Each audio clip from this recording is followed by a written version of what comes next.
wishing ampitirivu wanabayi wishing ampitirivu awo zirabika zivuga zona zivuga wuba. How are you, my people? Mwasuze mutya? Did you sleep well? Is your morning okay? My morning is good. I woke up a bit late today, and that affected my time, and that's why I've started late, but I hope you guys are doing well. Nyino kula jibu na jibu ngena mujo oyo si jibu. I hope you guys are doing well. It's a Tuesday, and we're going to talk where we can find them, how much it costs to buy from you, how much it costs to hire you. Tell us about your products and services, and there are other ways that you can market yourself other than just telling us about your products and services. It's by expressing expertise, by telling us things we don't know. You could show us that you are an expert. Yeah, so katero tuyise lugudo baluita batya lugudo baluita batya ani ayinza okuteba gye tuli bannange kubali yote tuyise eri but still this is I think much India still unasigala much India, but who can tell us where we are? I hope you guys are doing well. JK, Gerald Sonko, Omni Wandiambi, Lucky Mose, Chairman Zach, Hashim, Nathan, Travel Live Vlog, Mugalazi Joshua Mix Farm, Tusime Eddie, Jones Info, Patrick Trio Portrait Farm, Pade Pade, and Muyombia Mark, Namwabadi Mukamori. I hope you guys are doing well where you are. Onaku today, it seems like it's going to be a bright day. This is one of those days where AC is actually needed. Yesterday, I had an experience of driving a Mini Cooper. It's going to be live on my YouTube channel. I was able to also drive a 2013 Toyota Fielder. The gentleman came to me to put a tracker and also alarm and radio. Thank you very much. So I got the chance to experience it. So I'll also be doing a video on that as well. And yesterday is the day that we tried to get a car of 4 million shillings, and that story I'm going to tell you tomorrow. But we still have the challenge. We have decided to take the challenge on. Not I find that as a Moroccan Zara says kuzira banga tuti Moroccan Zara iso inakula baweddemu. But that's something I'll be telling you tomorrow. Today, let's stick to our Market Tuesday. Let's stick to Market Tuesday. Stick to Market Tuesday, guys. Tell us about your products and services. Katungwen C. Edison, good morning. Timothy Wodiana, good morning. Edwin Mogirwa, good morning. Today is Market Tuesday. And this is the day that I normally encourage people that have businesses in Kampala to tell people about their businesses. Now, there are people that have been saying when we watch back the live, the comments don't show. On computer, they show. On phone, that's something I'm going to figure out and tell you how to be able to see the live comments.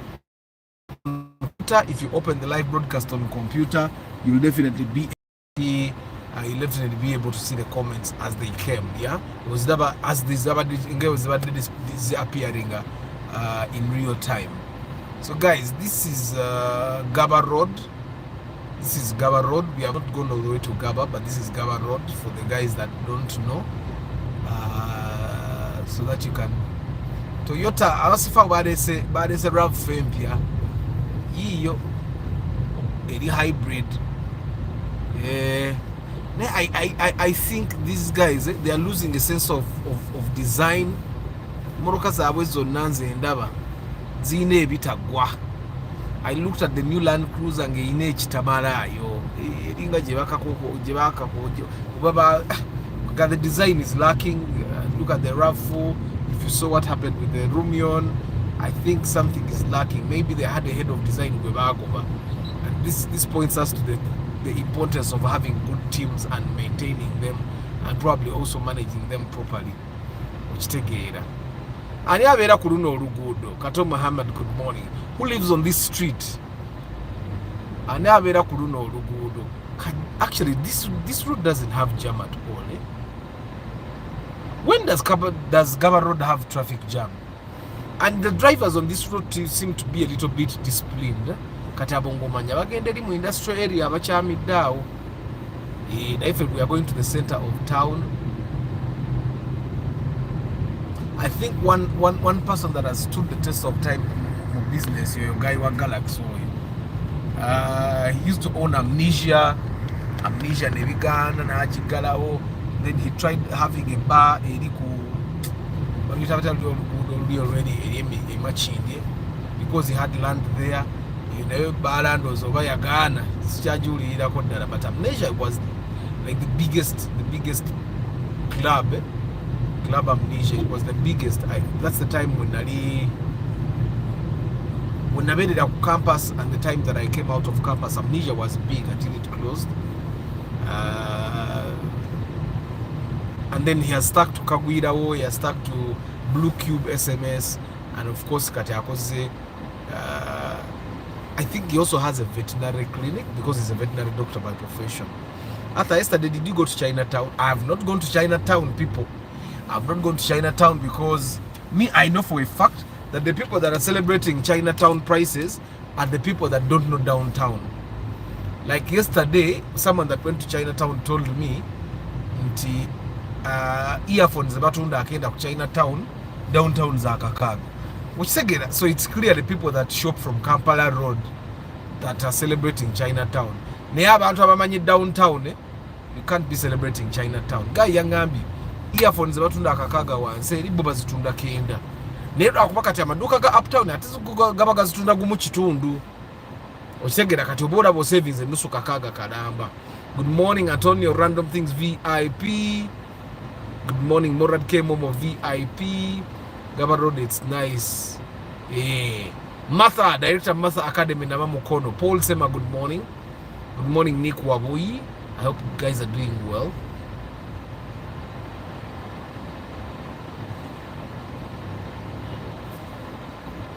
Katituli ku Gaba Road. Hiyo Land Cruiser. Something is missing with that car. Eina kyetakola. These guys kateba kyali ku design. Nozoba bakola kuyitawo baveewo.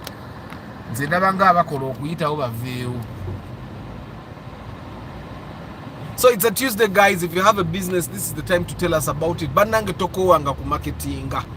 You should never get tired of marketing, because if you get tired, your competition is not getting tired, and probably your competition has a bigger budget than you.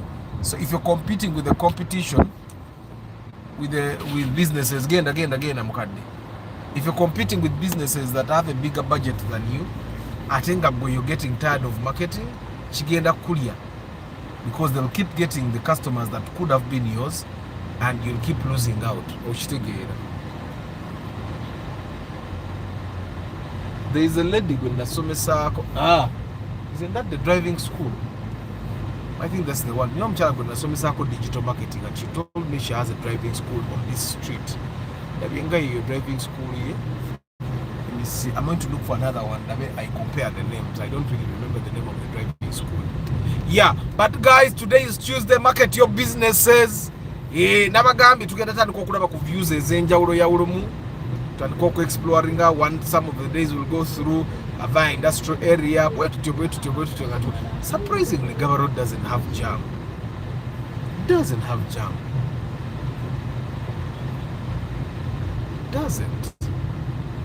So guys, we are going to be talking about sustainability, and definitely sustainability means that you have the ability to keep things going. All factors kept constant. If there is no lockdown, you'll keep going. If there is no war, you'll keep going. You get that. You don't start something that you cannot continue. You cannot maintain. And of course, when people are talking about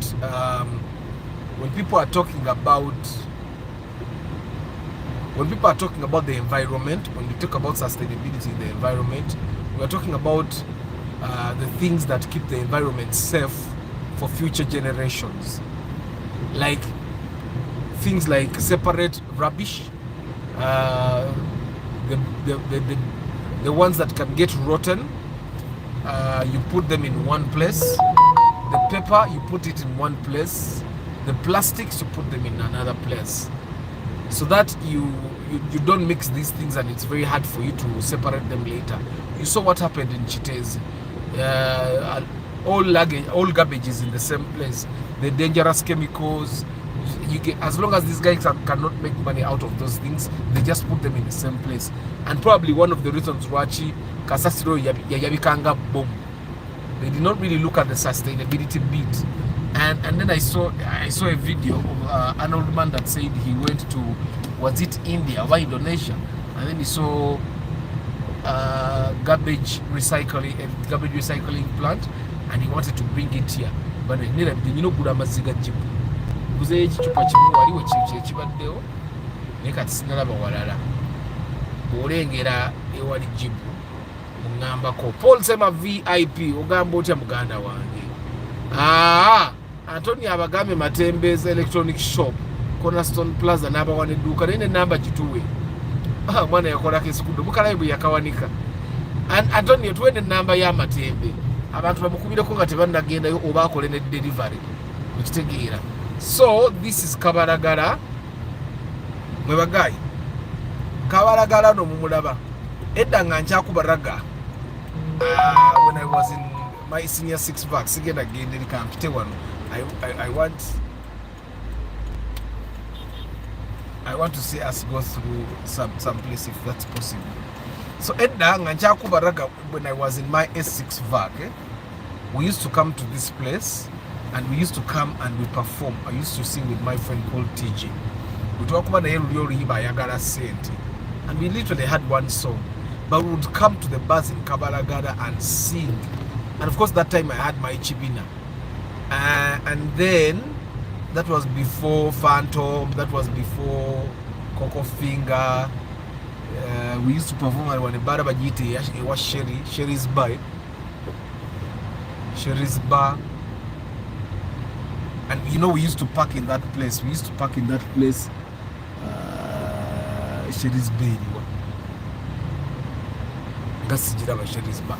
But all you need to know is that we used to perform at literally all bars here.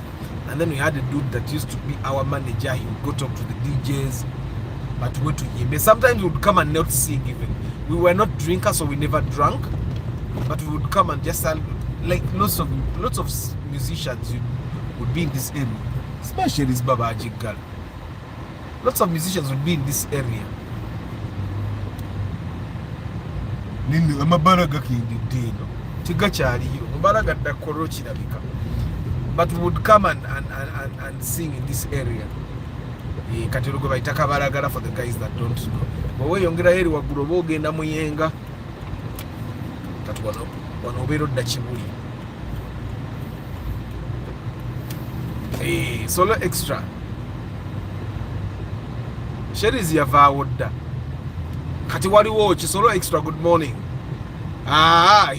It's good morning. Kati wano tudda Kibuli. Bale waliwo abantu abatajjanga keno.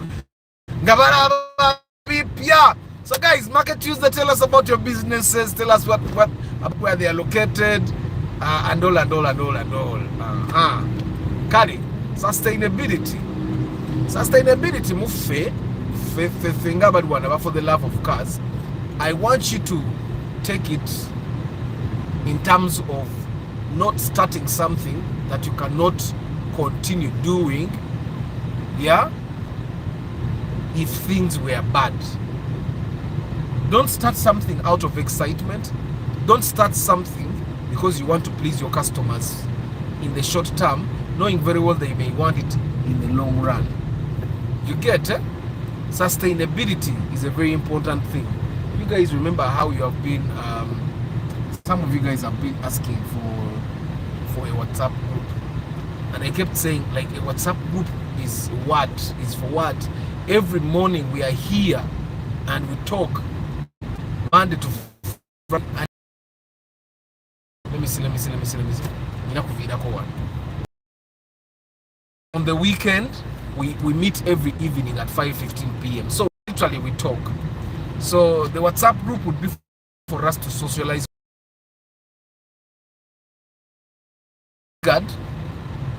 It might not be as sustainable, as I want it to be.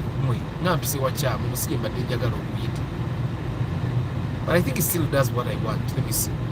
Let me see if it does what I want. If it doesn't do, then I do it tomorrow. Sherry Mbuyagara, the Posh. Yes, we also came to perform at the Posh. We also came to perform at the Posh. Naye baby said, "Ndoza muda babwe navenda mu industry." Sichayimbira konda simanyi. Then even in those bars, me I was forced to go in those places. I never was the kind of person to go to bars. And then we also went to Bajitata Obligato pop night. Yakolebwanga muzukulu wa Amini nga bamwitanga ugly MC. Yeah, the dude was actually ugly and he called himself ugly. You get, but he's a muzukulu of Amin. Idanga bamwita Abasa Amin. Nayenga simanyi lwaki yita ugly MC. But of course he didn't look handsome. So, but ugly would have, he also had a night at the National Theatre, but also at Obligato. And the one at Obligato I think was every Tuesday. And we would go and perform there. It's why we are hip hop and to go and performing, and at Obligato they mostly have freestyle. Not the Poshi Garao. In the punchline, the punchline ya jandos of music in terms of the punchline yadunga. I was in my value. Punchline yabawa Juliana. Punchline by yabawa Juliana. Katumu chibuli bana guys. Chibuli hospital to GSK. Chibuli hospital to GSK. Hospital to GSA. So anyway guys, today is Market Tuesday. What did you mean about bala? Sustainability is you not starting something that you may not be able to manage. Aba njaga kuita mugundi. Njagala ita mutawo. Kaneto role nyira kuita mutawo bakinyizo genda ne sirita kaneto role njagala ita mugundi mutawo. Mbabajita tawo. Tano. There are people that have not seen the Zambia tunnel. So I want to go through the tunnel so that you guys see that even us in Kampala, we have the tunnel. So guys, I'm going to be telling you the story of the 4 million. Yes, tomorrow I'll be sharing it and what happened. Yeah, sustainability. Don't start something that you cannot sustain no matter what. If you cannot give your customers drinking water when they visit your shop continuously without making a loss, don't start giving them water. I remember when I had just started doing school shows, there's a time I wanted to give teachers lunch. And lunch. And that should basically cost me 10,000, which is not a lot of money. We would have like 15, 20 teachers. And then the accountant at the time told me, Arthur, do you think you'll be able to manage lunches?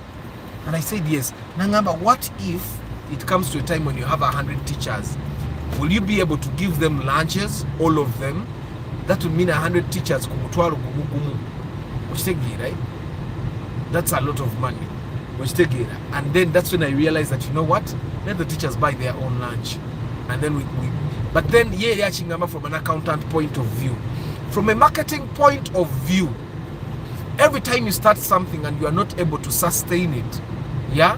Every time you start something and you're not able to sustain it, your customers will not see it very well. You need to be able to start something at which sustaining. That cheap orange building awabayayi we bajja ku New Year's ne bawamba ekifu ne bagamba buli omu tuwe olina ne bayita Arena Mall. So never start something that you cannot sustain. Kale chewunya omanyiti netololedde bwe nekana akakuna kagwa wewamu njagala yita mu tunnel yonna gye tusula gye tunagwa. There are people that have not gone through this tunnel. Waliwo abantu abamu ng'abeera bombo n'akiringira mu matugga bw'aba agenzeeko mu kibuga agenda Kawanda. So this is the famous Nsambya tunnel. Ogirabye? I just wanted you guys to experience it. It's the longest tunnel in Uganda. This is the longest tunnel in Uganda. It's like 100 meters. But it's the longest tunnel we have in Uganda. And just like that, the tunnel is over. Maybe next time I'm going to buy Sakoneko Bridge. jabba isako ko your bridge, but today kangene ko lemire mujaba kama bangi. You know what? One challenge I've gotten with starting my broadcasting in matching is that ntuka ku mulimu nga broadcast ekyalina okugenda maaso nga nange ekyanyumirwa okitegeera. Now there are people that have not been to this place before. Kati nga singa si for the love of cars simanyi na kumanya. Mbadde njala nze mankulembera layini eno naye mwana wa Kirigasi outback. Atutadde leero tugenda yita mumakkati mu kibuga eggulo twayise ku Ntebe road naye leero katuyite mu kibuga wakati mulabe ekibuga bwe kibeera very early in the morning. Mwe bagayi munange, when you're looking for cars, when you're not looking for cars akasale kalina kuba kataano. When you're looking for cars kaba ka munaana. Arthur, you remind me of Ugly MC over Yaddawa. I remember acting like they owned the National Theatre. Travel Live Vlog, I find that the Kakwa people just have a lot of self-esteem. Kakwa people, Northerners and West Nilers, those guys have a lot of self-esteem. It's not like they act like they own places. You find a Kakwa person guy askari, you'll think they own the place. It's just that they have a lot of esteem. Baina esteem ni nene. Tebalinga like Baganda people, you guys don't have esteem, and sometimes you just want to impose your lack of esteem on people. And I'm a Uganda, by the way. You go to places where people are struggling to show power, it's normally them. Which again, and most of the time baba agarukuraga manyi ati tibagaina. Which again, I can't wait tomorrow's live for the 4 million car. Castelletico, Gerard Songo. For I only use Ginger Road, Kampala Road as I come from Mukono. Ochiraba katugoye ebintu ebiri modern bino nobo no biraba dikajja mu mukala katikatandikira wano. Ayiro ngenda bayisa mu kibuga.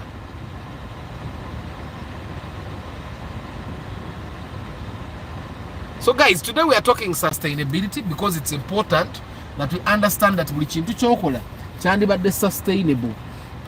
And when we talk about sustainability, I don't want to just mean sustainability for only your business.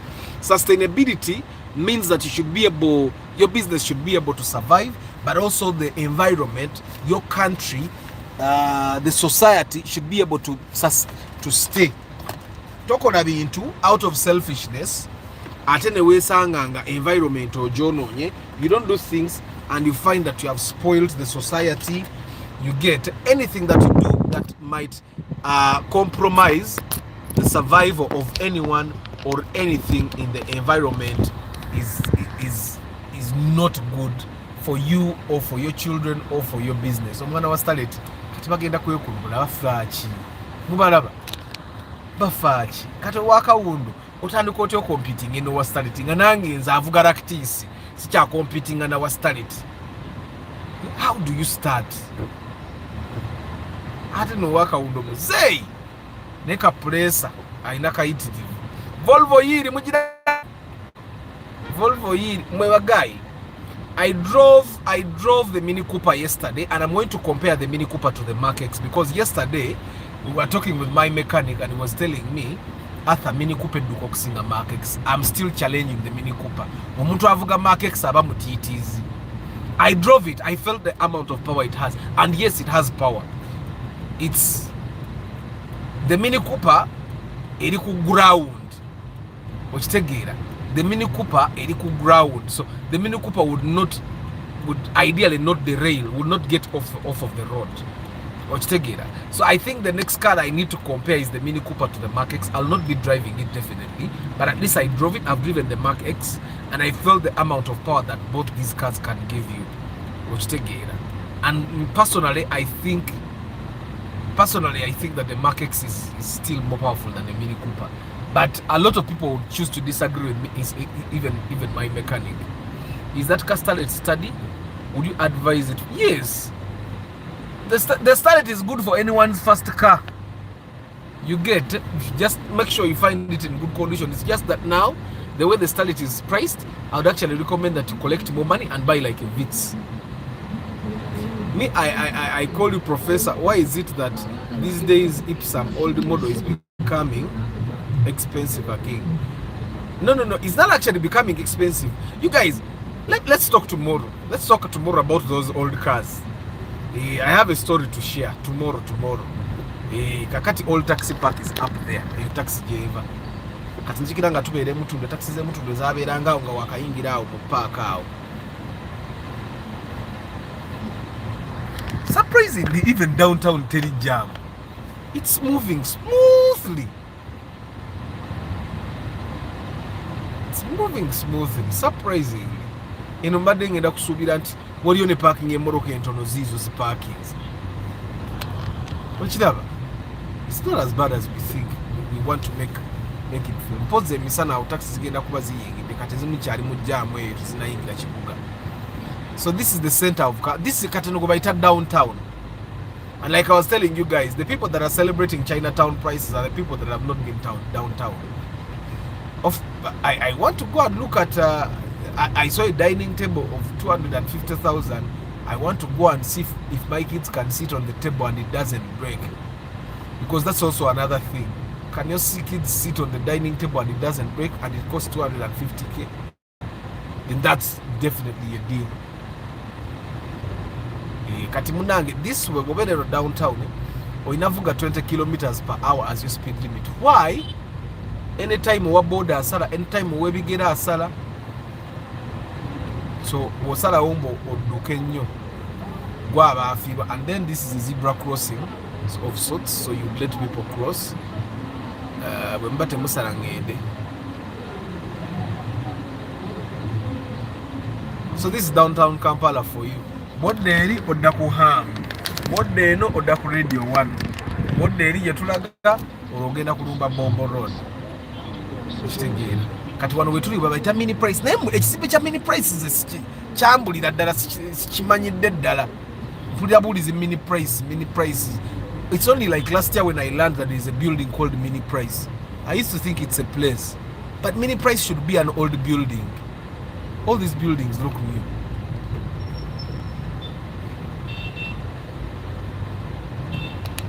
So this is downtown Kampala.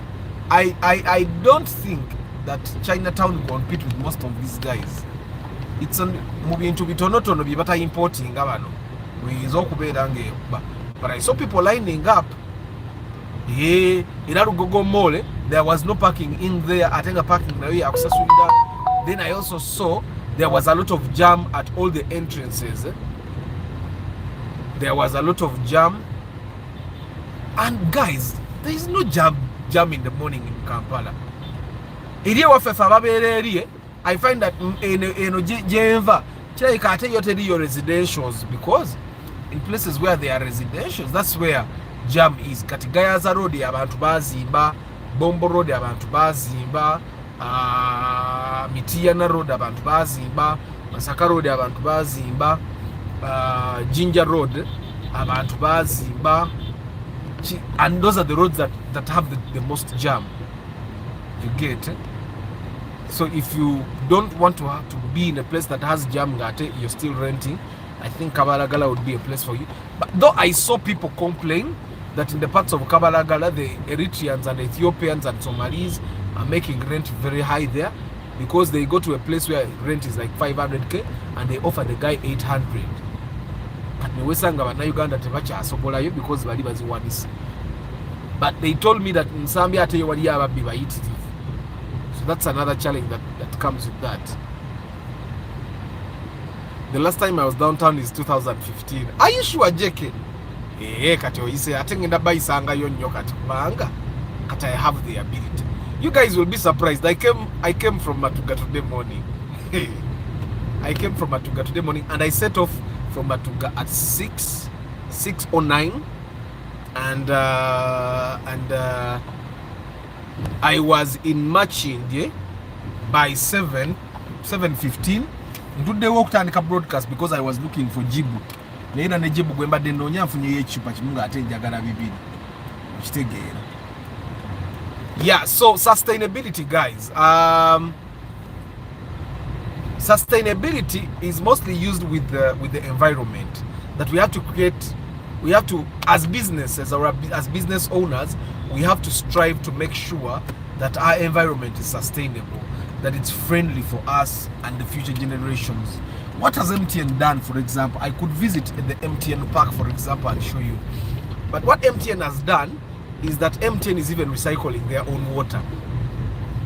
Which MTN, MTN at their head office, for example, MTN by now they even have plants on one and have the one who watch Gamugu. So MTN, they have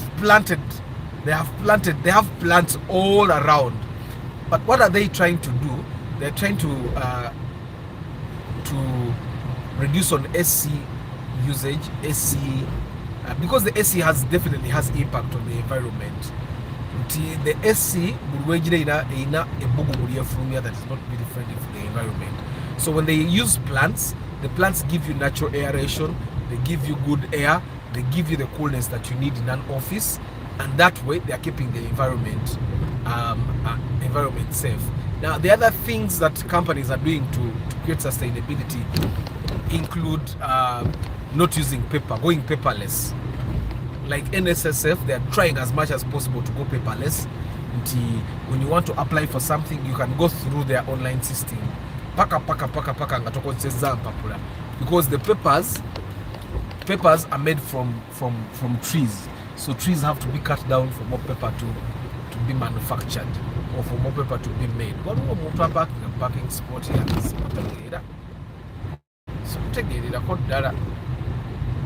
So they're trying to go paperless. Now the other way that organizations are trying to create sustainable environments is by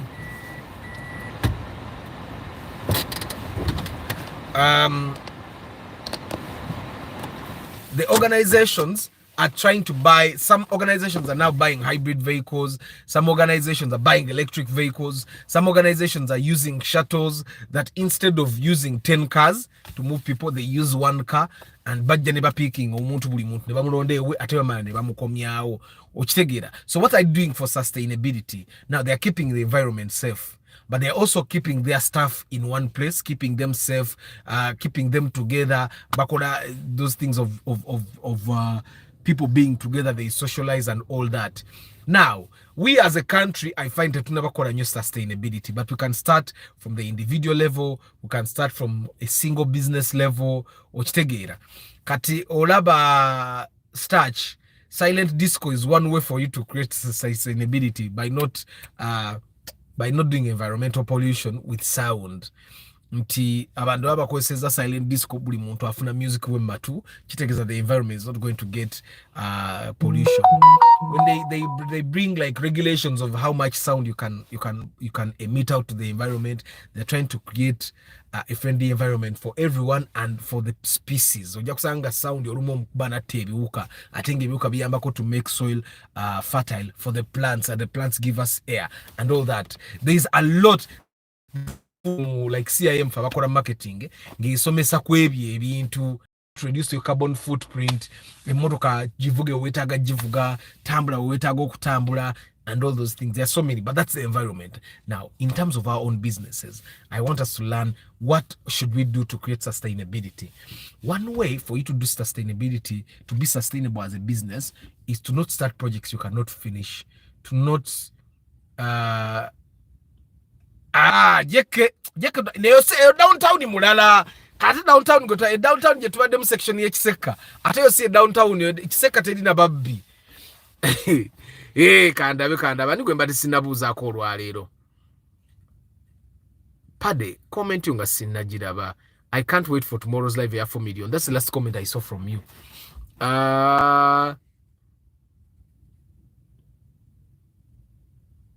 Mr. Arthur, have you tried a Subaru before? Why does the Subaru automatic transmission have 3 pedals? Or am I mistaken? It doesn't have 3 pedals. And there are cars that don't have handbrakes, that have foot brakes. Chogamba. Because most of the cars that have 3 pedals are definitely manual.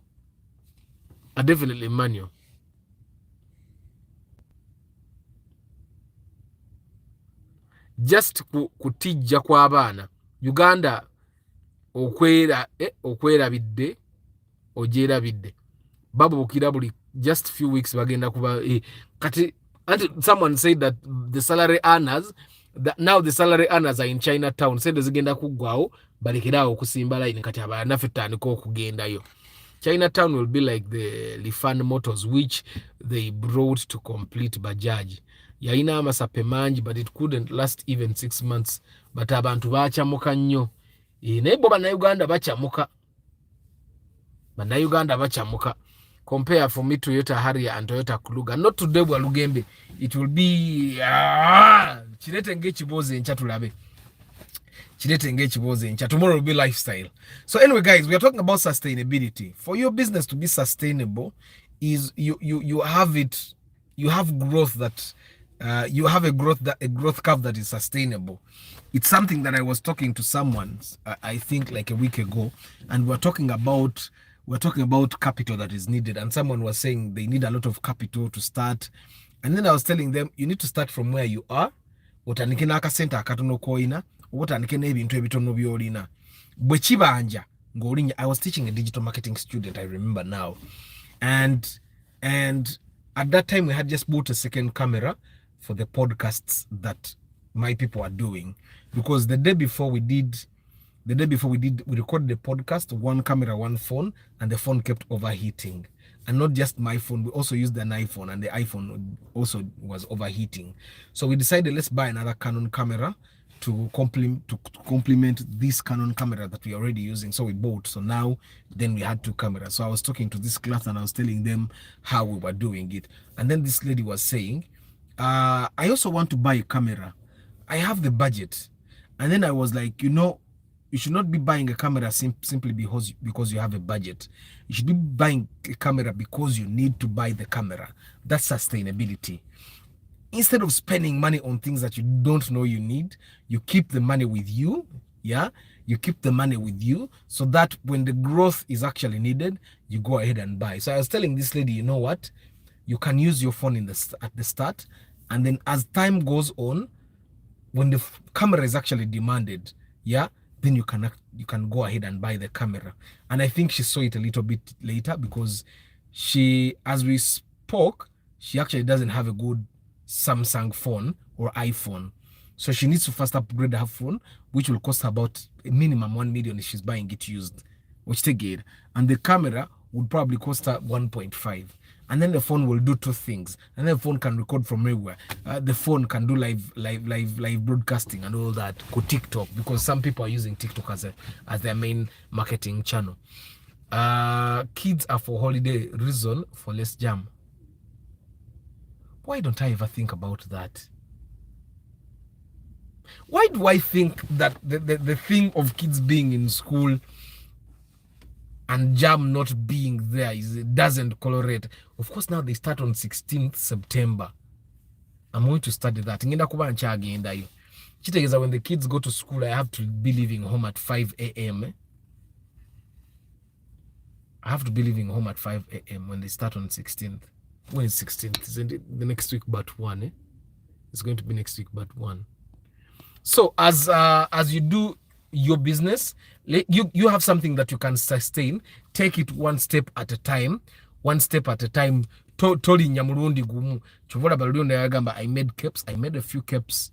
Marketing wise, let the market demand, because the person that is designing these caps can actually even bring them on credit.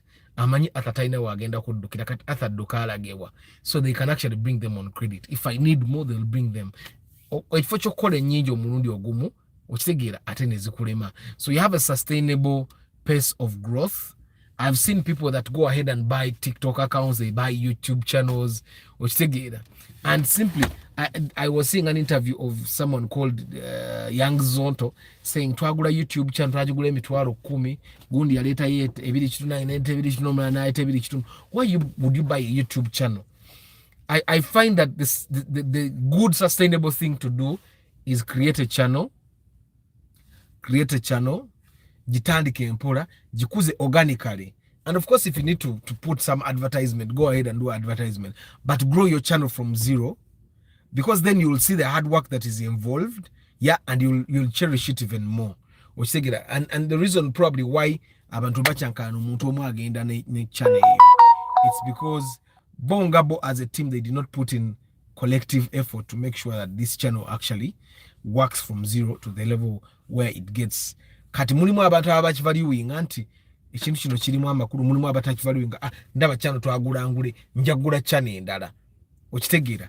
So sustainability is very important. I find even in homes, you need to olaba jeke yangamba abana bange mbagulira barafu, but that's me creating sustainability. Sagala batwala kwa ice cream wa mitwale ebiri nga scoop yebiri, baddemu okunsaba ice cream oyo yenyini owe scoop yebiri nga I can't sustain it. So mbagulira ice cream wolwasa owe ebiri ebitano gwe mmanyi nti ne bwamunsaba continuously, ne bwamunsaba every day I can give it to him. Sustainability. Okitegeera nti era bwe mba simumuwadde, I will tell him it's not healthy for you and he will understand. He knows I can afford it.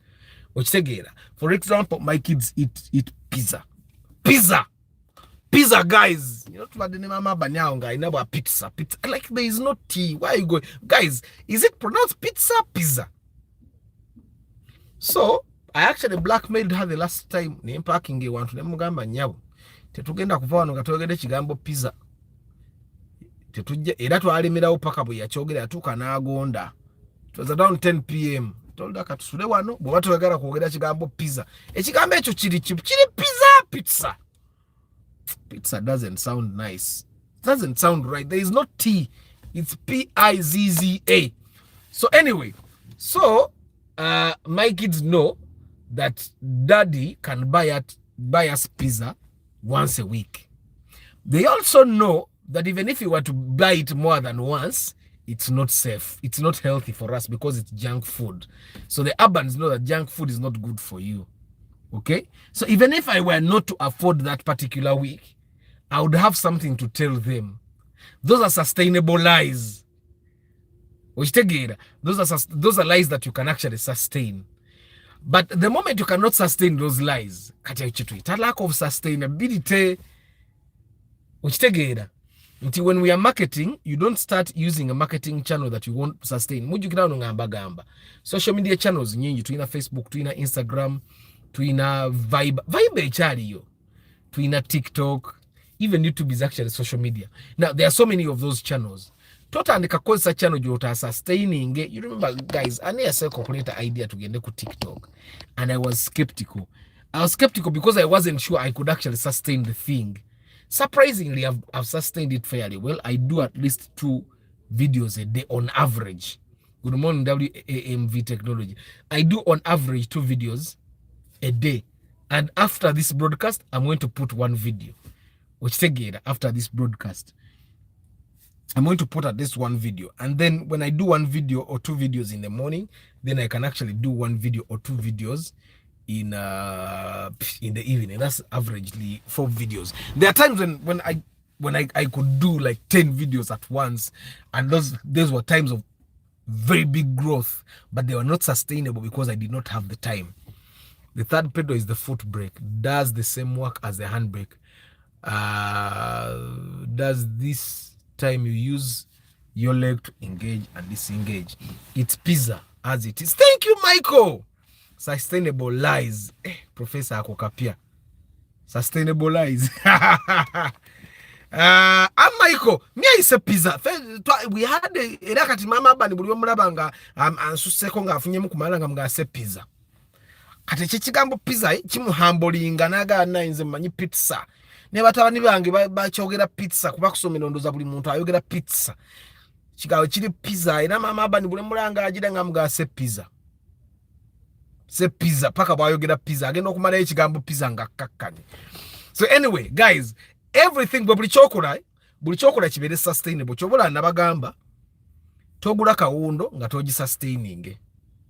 Gravities if it's what you can sustain, gravities. If you can sustain a parcel, buy a parcel and forget about what the world thinks. Ochitegeera tota katimula ba graduation ya Plato so ya last year I bought a suit. I cannot sustain putting on a suit. Do you know what happened? So what happened is what happened is essuti eyo nagigula mu December kati tentuuka. Amazima tentuuka.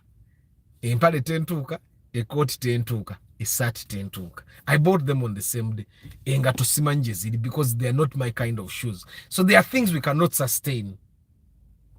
There are things we cannot sustain. Kati bw'omanya nti ekyo ekintu sijja kusobola kisustain nga tokitandika. Okitegeera. Era kati agenda nze okuddamu okundaba nga nyambadde suuti sisobola. I just have to improvise something that can replace the suit when I'm going for official things. Okitegeera. So sustainability mutandise okugitegeera. Abaana bwe batosobola bagulira ice cream nga scoop ya mitwalo 2 bawe bbalaafu nga jjeke bwagambye. Bawe bbalaafu abaana tebaawula. By the way, guys, kids don't separate. Abaana abato kye balabye kibamanyi. Okitegeera. Abaana abato kye balabye kibamanyi. Which is it's also important that for the guys that have children and the guys that are going to have children, take kids to schools where you can sustain. You can sustain your kids. Don't take your kids to elite high school. Ngochimanyi ku prom ya next year. Abana bagenda kugira mu Zealand cruiser. Ngokujipangisa ona kujipangisa akakade naye nga tokaina. Arthur, talk about unsustainable marriages. By the way, not just unsustainable marriages, unsustainable relationships. Me, I see from a funny ngama na yono mchalo ono musawalano. Atenga sigama nti simusobola nti oba chi. Ne waliwo abawala nga oba kwewanika nga agenda ne yewanika eringa gwe tojja kusobola naye kwewanikayo. Okitegeera. There is a time Mama Abani yali antwala speed. Mama Abani ng'atandise okubaako demands zaakola ezitategeerekeka. Musimanya tugende out. Simanya bikoze bitya ng'abaana bagenda out ne mugaa gundi ndeka. Ze tontwala ku speed eyo. Ne mugamba kati gwe tugenda kwawukana. Yes, we got to that level. Kati ebiseera ebyo ng'alaba nnyo obwo buninki nnyo obwo obwa telenovela obwo buninki n'obwo tebwononye bakazi woowe. N'atandika okugiraagira ati ne mugamba waliwo tagenda kukwataganira naye kati yabivaako. So I made her sustainable kati ne tukkaanya nti there are times I let her go n'agenda ali ku ssente ze ne mugagenda weeweemu. Me, I'm not that kind of I'm not the kind of person that is going be ekisoka bimbowa. You go and sit there and then what? Nze bimbowa. Jeke ya bisobola yali romantic. But why are mothers diacrined by some of their kids' names like Mama Aban? Oluzungu lwokozesa mbadde manye ekigambo okoze okiperinze nabubi. Diacrined by some of their kids' names like Mama Aban. No Mama Aban abamanya erinnya bamuyita linnya lye. Just one for this place we'll call her Mama Aban. And Jeke erinnya liri ABBA like Dr. Alban. Actually, my second son is called Alban. It was inspired by Dr. Alban. Chameleon, you remember that song that Chameleon did with Dr. Alban? Described badde manyi olese yakagamba akapya diakriyandi. Jeke obadde maze musabe statement ya Jeke. Again, but why some as a mother's diacrined but then tidde baga chekarese kigambo wano badde sikirabanga nako n'abasomesa bali tukyanga tebakyogerangako kumbe badde typing error. Arthur, I had kids soon. They pay school fees with the TIN number. Those are for government schools. It can't be private schools. You cannot collect money for private schools. That's impossible.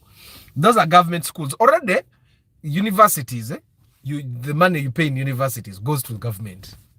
Then government gives universities money. So kacheba agaro okola ne mu second ne primary schools that if you pay money for like Namilyango, which is a government school, you pay it to the consolidated fund. And then government gets money from the consolidated fund niye wa Namilyango. Okitegeera. Basaba surprise dinner. Jones, me I don't do unsustainable things. Era nkugambira nze Mama Bani namugamba ne mugamba waliwo ebintu ebitakenda kusoboka. There are theories that people are putting online now. Mbu, I've seen, I don't know if this is true. 224. 1, 2. Musimanya, go to dinner once a week. So you've seen those things. Go to dinner once a week. Simanya, do this twice a month. Simanya, go do this 4 times a year. Eyo batuleke. Kati feba tutuno. Mvuge moroka neve matuga kumacha saa 11 nenyivuga nezire ku sawa 3 ezekiro kata niko kungamba tunabikola ddi tunamarako nensi tulyezimba ebintu tubirekera abantu abalina mu kasente ngagenda funa ne driver abanone we bali kalika kati tukyali mu kupatikana ngotandika kungamba ebyo. Other sometimes you act funny. Not funny. Bashiri chechiriwo muganda wange. For example, nze mama w'abaana wanted school fees of 1.2. By then I can afford. But when natunulamu nebuuza, what if a day comes I can't afford? What would she be able to pay for her kids in the same school? Vane kwecho chokubanga you can't afford. What if a day comes Antonio ngofunyo ka baby akapyango no tocha ayagala na kulabirira baana be. Abasajja mubikola. You guys, there are things that we talk about here, and it seems like we are lying, like they don't happen. But those things happen. Men can be there with their families, and they are paying school fees for their kids. Nafuna yoka baby akapia. Nabanga tacha asasura fees. Westegera. I find that it's important abana batwale masomero go manyi ntino embera ne bwe kukwatamu. Embera ne bwe kukwatamu abana bagenda kusugalayo. Alex exclusive, what's up? Why are you deleting the messages? Antonio agamba Telemundo eyonoonya abakyala. Anza kale ate ndowooza ekyanyambako Telemundo takyamulaba nnyo ennaku tuli busy. Telemundo. I'm going to get her Netflix. I'm going to pay for Netflix. The one where you can have like four thingies, 4 devices. So that the urbans can watch Netflix on their I don't know how I can do parental control. They can watch on their computer. Na yenga bwabera wali she can watch Netflix. Okitegera kwa Netflix tekuli konyo Telemundo. Kwa ebuli? But it's for how much? What are you talking about, Geoff? Please, Arthur, talk about cars sold kunyondo. Are they safe? Yes, they are safe, but they're going to take some money. If you're the kind of person that just likes buy and drive, don't buy auction vehicles. You can do parent control. I can, so I'm going to just use Netflix. I tell you, Kati, DSTV, you compare them with which they would have to convince me to do anything else. Netflix is better kati wakanyina unlimited internet, kumulimu nyina unlimited internet, abana kusomero babera ne Wi-Fi. Internet is everywhere. It's just cheaper for you to have Netflix. Which tegera. Nze bwe noba n'omwana wange ne muwala wange era nanoba naye and jenzirako okufumbirwa era ngenda naye wanoba Antonio. Abasajja abanoba nze sinatuuka kunoba fe tukkaanya mama baniyano bakoye kuba ye mukyala abakyala be balina okunoba nze sijja kunoba nze nsigala wange gwe n'ogenda n'otetenkanya. Because the thing with you men, omusajja bonoba omukazi ogenda muleka makago awasizeemu omusajja. Ate it's very hard for a woman to get a man that is better than you. It's very hard. Ne woberanga gwasemba yokuba obubi. Era somehow omukazi wagenda ofuna omusajja akusinga okuba obubi. Wekitegeera. That's why ebiseera ebisinga kati mutawala bye Cindy, you guys saw the Cindy thing. The first boyfriend ye yawasa. Omuwala ye yawasa the first boyfriend. No, ye yamuwasa. Kati ali mukuwoza. Kati Antonio ogenda kunoba ewuwo. Mukazi wa ajawasize omusajja omulala mu nyumba yo. Okitegeera. Arthur, talk about unsustainable relationships. They are the main reason some young men have failed to develop. Actually, Andrew, they are even also the main reason why some young men are committing suicide. Abavubuka abette ennaku zino abasinga relationships. You know, love is very important, especially for us men. Omusajja bw'abeera nga their love life is moving. Obulamu bwe buba bulungi. Ye ate Mukama n'amukwatako n'aba nga alina abawala nga basatu nga bonna bamwagala. Obulamu bubeera bulungi nnyo. Okitegeera, because love is coming from all different angles. Okitegeera. Naye kati omusajja bw'abeera nga love tetambula bulungi, embeera ebintu biba bubi. Kyovula bw'osanga omusajja bwa boda nga anyirira kuba ayinayo love etambula. Mukati Antonio oli sister Antonio like Tamale Junior. alwawo dde okufuna Netflix. If you have unlimited internet, you can do parental guidance. It has that feature. Okuno basiye solution wabula kukanya. Omuni wandyambye abasajja abamu bano banga abakazi babamazeeko emirembe. Abakazi, have you seen men that are crying? Ayo omukazi yankubye. Omukazi akuba n'ogamba why? Kanve wano. Naye all in all mukazi yali badde anoba. Kubanga ebiseera ebisinga for us as men, you will find that you can get a better woman.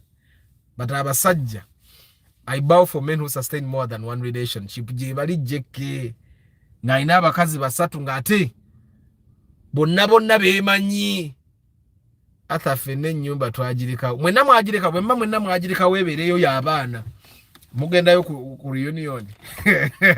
Antonio muddayo ku reunion. Mudayo ku reunion sebo nakule nalaba toyinza butaddayo ku reunion Antonio banayegeze kamba sibule ngende nkole emirimu gy'abakama bange. I'll see you tomorrow ku Lifestyle Wednesday. Muyombya Mark, Patrick Rio Poultry Farm, Oyopade, Jones Info, Tusime, Eddie Mugalasi, Joshua Mixed Farm, Travel Life Vlog, Nathan Hashim, Lucky Mose, Chairman Zach, Omni Wandiambi, Gerald Sonko, JK Katungwensi, Edison Kato Muhammad, Antonio Random Things VIP, Morad K Momo VIP, Martha Academy na Mamukono, Paul Sema VIP, Nick Wabui, Nsereko Starch, Solo Extra, Heath Moses, Edwin Mugerwa, Asire.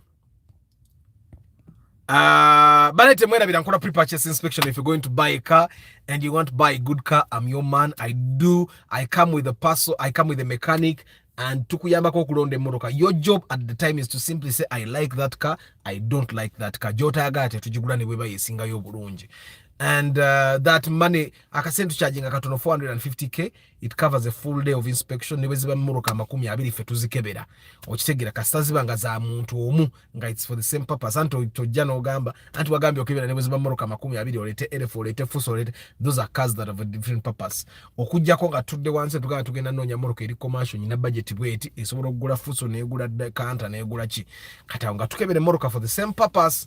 Niye toyinza kujja nti njagala nguleyo wisho olwaleero bwe namala ngule elef ku mitwala namweta ntekikola elef tugikomerera sente zaayo neno ya sente zaayo. So I come with a mechanic, kebere Volkswagen, kebere Mercedes Benz. I have a mechanic for that, and that's one of the services I offer to keep this channel going. So every time you support me, you're supporting this dissemination of the knowledge. And guys, very soon we are going to start the initiative here for the love of cars, where we also give back to the community. Love ya feye moroka ereme koma wano egende mu maaso. Timothy Wodiana, Kamwami Henry, Walugembe William, WAMV Technology, Michael Chris Muwonge, Magembe Frank, Jones Info, Bashir Mukara's Triple M, Alex Exclusive, Mamuli Geoff, and 256B,